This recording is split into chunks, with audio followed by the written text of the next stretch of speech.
아멘. 오늘 본문 보면 고린도 교회에 굉장히 심각한 음행의 문제가 있었던 것을 볼 수 있습니다. 사실 우리가 한 사람 한 사람 콕 집어가지고 그 사람의 일거수일투족을 다 판단하고 다 이렇게 수사하고 하면 먼지 하나 안 넣어놓은 사람이 어디 있겠습니까? 누군가는 우리가 말하지 못하는 음행을 저지르는 사람도 있을 것이고, 그런데 오늘 고린도 교회에 지금 이 바울이 질책하는 음행은 모두가 알고 있는 사실, 고린도 교회 사람들도 공공연히 다 그냥 인정하고 아는 사실, 드러난 죄, 그리고 심지어 자기 어머니일 수도 있고 아니면 자기 아버지의 여자인데 자기와 피를 나눈 엄마는 아니지만 새엄마일 수도 있고 다른 처일 수도 있고, 하여튼 자기 아버지의 엄마, 그 아내와 그렇게 관계를 가지고 그렇게 간음을 저지르며 같이 살고 이러한 모습들을 이 교회 안에 있었던 것입니다. 아까 말했다시피 한 사람 한 사람 털어서 먼지 하나 안 나오는 죄 없는 사람이 누가 있겠습니까?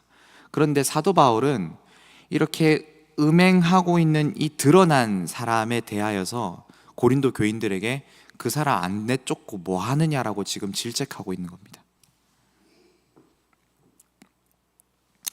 왜 그러한 죄가 드러났는데도 너희는 슬퍼하지도 않고 통한히 여기지도 않고 내쫓지도 않고 왜 가만히 있느냐라고 질책하는 것이죠. 여러분, 고린도 교회 사람들에게 왜 이렇게 질책하는 것일까요? 바울이 죄 짓는 사람도 많고 모든 성도가 다 죄가 있을 것인데 왜 하필 이러한 사람에게만 특별히 쫓아내라고 하는 것일까요? 그것은 바로 이미 죄가 드러났기 때문입니다. 그리고 이 죄가 심각한 죄이기 때문입니다. 드러난 죄에 대하여서는 교회가 가만히 있으면 안 됩니다. 왜냐하면 그 죄에 대하여서 확실히 권징이라고 하죠. 권징이라는 것을 수행해야 합니다. 만약에 어떤 사람이 죄를 지었을 때에 모두가 아는 죄가 아닙니다. 한 사람이 알고 한두 사람만 안다면은 개인적으로 가서 권면하면 됩니다. 그런데 권면하여도 듣지 않을 경우에는 예수님의 말 맞다나 두세 사람의 증인이 가고, 그렇지 않을 경우에는 이제 교회에 공식적으로 알려서 권징을 해야 되는 것이지만, 지금 만약에 죄가 드러나지 않은 상황에서 교정이 된다고 한다면 상관이 없습니다. 그러나 이 죄는 이미 심각하게 드러난 상황인데 드러났음에도 불구하고 아무도 말을 하지 않는 것은 심각한 문제입니다. 이것은 이미 교회가 죄에 대하여서 취약해져 있다는 것입니다. 교회가 죄에 대하여서 심판하지 못하는 거룩함을 잃어버리는 교회가 되었다는 것입니다. 그렇기 때문에 드러난 죄에 대하여서는 심판해야 된다. 왜냐하면 드러난 죄에 대해서 심판을 해야지만이 각각 개개인이 은연중에 몰래 드러나지 않게 죄를 지은 사람이 저 죄는 심각한 거구나, 내가 저지르고 있는 죄도 심각한 거구나, 한 번 더 자신의 죄를 돌아볼 수 있게 되는 것이고, 개개인도 죄에 대한 무서움을 알고 죄를 조심스럽게 여기게 될 수 있는 것이죠. 성도 여러분, 교회란 거룩함을 지켜나가야 되는 것입니다. 뒤에 가보시면 누룩에 대한 설명을 하게 됩니다. 누룩이라는 것은 작은 효모인데 이것이 작은 반죽에 들어갔을 때 크게 부풀리는 효과가 있지요. 자그마한 누룩이 큰 효과를 내게 됩니다. 큰 덩어리를 만들어내게 되죠. 여러분, 우리가 간과하고 있는 죄 하나가 교회를 무너뜨릴 수 있는 아주 큰 문제가 될 수 있다는 것을 보여줍니다. 6월절에 우리가 지켰던 것이 있죠. 이스라엘 백성들이 6월절이 되면 이스라엘 백성들은 그 안에서 누룩을 제거한 누룩이 없는 떡을 먹었었습니다. 그것을 무교병이라고 했죠. 마찬가지로 사도 바울은 오늘 본문에 나중에 누룩에 대하여서 설명할 때에 이렇게 말하는데요. 이스라엘 백성들이 유월절 날 어린 양의 피를 바른 그 집안에서 누룩이 없는 떡을 먹었던 것처럼 오늘날 우리 교회는 그리스도께서 희생하셔서 그리스도의 피로 말미암아 거룩하여진 교회인데, 이 교회로 모인 우리가 누룩이 없어야 되지 않겠느냐. 누룩이 없는 진실함의 떡으로 하자. 이 말은 뭐냐면은 죄가 없는 교회를 거룩함을 계속 우리가 지켜나가야 되지 않겠느냐라고 말하고 있는 것입니다. 성도 여러분, 우리 교회는 그리스도께서 핏값 주고 세우신 거룩한 교회입니다. 우리는 마땅히 이 거룩함을 지켜나가야 되겠습니다. 성도 여러분, 혹시나 개인이 남들 앞에 드러내놓지 못한 개인이 저지르는 죄악들이 있습니까? 그 죄악들을 하나하나 버려나갑시다. 그리고 우리의 마음이 아프지만 드러난 죄가 있다면 그 죄를 우리는 마땅히 심판해야 될 것입니다. 오늘날 한국 교회에 권징이 다 무너졌다라고 이야기를 합니다. 거룩함이 다 무너졌다라고 이야기를 합니다. 우리 한국 교회와 또한 우리 일원동 교회가 거룩한 교회가 될 수 있도록, 주님께서 세우신 거룩한 교회를 힘써 지키는 교회가 될 수 있도록 다 함께 기도했으면 좋겠습니다. 여러분, 이제 쫓아내야 된다라고 얘기하면서 3절에서 5절을 보시면 음행한 자를 출교시켜야 되는 이유에 대해서 이야기를 합니다. 반드시 쫓아내야 되는 이유에 대해서 이야기를 합니다. 이것을 출교라고 하거든요. 교회 밖으로 내보내다. 여러분, 그것은 5절에 보시면 육신은 멸하고 영은 주 예수의 날에 구원을 받게 하려고 쫓아내야 된다라고 이야기를 하고 있습니다. 육신은 멸한다라는 말이 뭘까요? 여기서 말하는 육신은 첫 번째로는 죄의 성향을 의미합니다. 죄된 성향, 죄의 몸을 의미합니다. 죄된 성향을 멸해버리고, 그래서 주 예수의 날에 구원받을 수 있는 자가 될 수 있도록 이 사람을 교회 밖으로 쫓아내고 아니면은 심판을 해서 혼을 내서 징계를 해서 그의 죄가 사라질 수 있도록, 그리고 죄를 회개할 수 있도록 해서 구원 얻는 자가 될 수 있도록 해야 되기 때문에 쫓아내야 된다라는 말이 됩니다. 그리고 출교라는 것은 실질적으로 그 사람에게 고통을 가한다는 뜻이 되는 것이기도 합니다. 여러분, 교회에서 쫓아냄을 당하게 되면은 어떤 일이 일어나느냐? 하나님으로부터 공급받는 생명을 더 이상 공급받지 못하게 됩니다. 말씀을 들을 수 없게 되고요, 예수님께서 나눠주시는 떡과 잔을 먹을 수 없게 됩니다. 그리고 거룩한 성도들과의 교제를 더 이상 할 수 없게 됩니다. 그렇게 된다면 그의 영혼이 점점 메말라가게 되는 것이죠. 은혜 없는 삶이 얼마나 불행하고 처참하고 비참한 것인지를 알게 되는 것이죠. 그렇게 알게 되는 사람은 하나님의 은혜가 참으로 소중하다는 것을 알게 됩니다. 그래서 다시 교회로 돌아오고 싶어 하게 되는 것이고, 은혜를 누리고 싶어 하게 되는 것이고, 그 은혜를 갈급하여서 회개하게 되는 것이죠. 그러면은 교회는 그 출교한 사람을 이 사람이 회개했구나라는 것을 딱 판단할 수 있게 되면 다시 교회로 돌아오게 해야 되는 것이죠. 사도 바울은 지금 이것을 말하고 있는 것입니다. 그 음행한 자를 반드시 내쫓아야 됩니다. 왜냐하면 그것은 그 사람을 위해서입니다. 그 사람이 구원 얻도록 하기 위해서입니다. 성도 여러분, 사랑이라는 것은 뭘까요? 잘못한 사람이 있지만 그 사람이 죄를 짓도록 가만히 내버려 두신 것이 사랑일까요? 방치가 사랑이 아닙니다. 오히려 무관심이고 그 사람을 지옥으로 가게 만드는 무관심일 수 있습니다. 죄일 수 있습니다. 여러분, 우리가 지옥이 있다는 것을 믿고 하나님께서 죄를 미워하시며 그리고 죄의 삭은 사망이라는 것을 믿는 사람들이라고 한다면은 우리는 죄를 지은 형제가 있으면 마땅히 권면해야 될 때는 권면해야 되고 권징을 해야 될 때는 권징을 해야만 하는 것입니다. 그것이 그 형제를 위한 일입니다.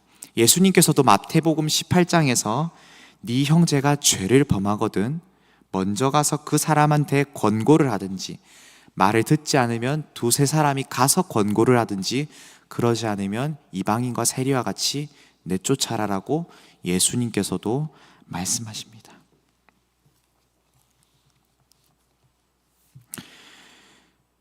고린도 교회는 6절을 보시면 너희가 자랑하는 것이 옳지 아니하도다 라고 사도 바울이 지금 질책하는 것처럼 교회가 엄청난 죄가 있음에도 불구하고 오히려 자랑하고 있다라고 이야기를 합니다.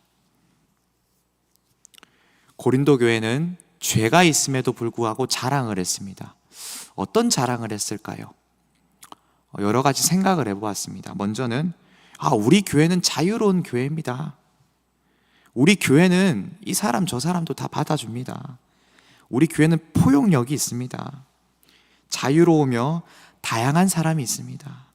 그리고 자애심이 많죠. 우리 교회는 배려가 많습니다.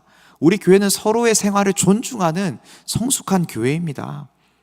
이렇게 자랑을 했을 수도 있겠습니다. 그러나 죄를 방치하는 존중은 존중이 아닙니다. 무관심입니다. 하나님께서는 이렇게 보지 않겠습니까? 형제를 사랑하는 교회가 아니구나. 그 형제에 대한 책임이 없는 교회구나. 아마 이렇게 질책하시지 않겠습니까? 그리고 고린도 교회는 이러한 커다란 죄가 있음에도 불구하고 자기 자랑만 내세웠죠. 그리고 교회 자랑을 내세웠습니다. 우리 교회 영적인 교회입니다. 성도 여러분, 혹시나 우리 교회는 자랑하는 교회는 아닙니까? 어떤 것을 자랑하고 있습니까? 하나님 앞에서 십자가를 지는 교회로 자랑을 하고 있습니까? 거룩한 교회임을 자랑하고 있습니까? 아니면은 세상에서 우리 교회는 자유로운 교회예요. 우리 교회는 죄 지은 사람들도 존중할 줄 아는 교회입니다. 이런 사람 저런 사람 다양한 사람들을 존중하고 받아들일 수 있는 교회입니다. 여러분, 사랑이 많은 것은 좋지만 그 안에는 언제나 하나님의 공의하심과 거룩하심을 지켜나가는 것까지도 포함이 되어야 되겠습니다.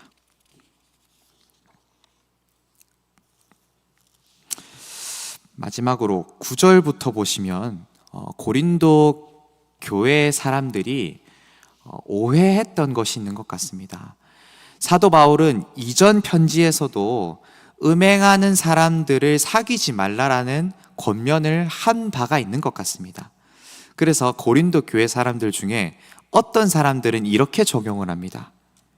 음행하는 사람들을 사귀지 말라고 했으니 죄 짓는 사람들이랑은 아예 연을 끊고 살아야겠다. 근데 그것이 사회생활에서도 똑같이 적용이 되는 겁니다. 그래서 사회생활하고 있을 때에도 세상에서 교회 다니지 않는 사람들에게도 저 사람은 죄 짓는 사람이네, 선을 그어야지, 저 사람과도 사귀지 말아야지, 아예 상종을 하지 말아야지 하고 이것을 문자 그대로 받아들이는 사람이 있었습니다. 사도 바울이 그것에 대한 오해를 풀어주는 모습이 보이는데요, 9절부터 13절 부분입니다. 내가 너희에게 쓴 편지에 음행하는 자들을 사귀지 말라 하였거니와 이 말은 이 세상에 음행하는 자들이나 탐하는 자들이나 속여 빼앗는 자들이나 우상 숭배하는 자들을 도무지 사귀지 말라 하는 것이 아니니 만일 그러기 하려면 너희가 세상 밖으로 나가야 할 것이라. 이제 내가 너희에게 쓴 것은 만일 어떤 형제라 일컫는 자가 음행하거나 탐욕을 부리거나 우상 숭배를 하거나 모욕하거나 술 취하거나 속여 빼앗거든 사귀지도 말고 그런 자와는 함께 먹지도 말라 함이라.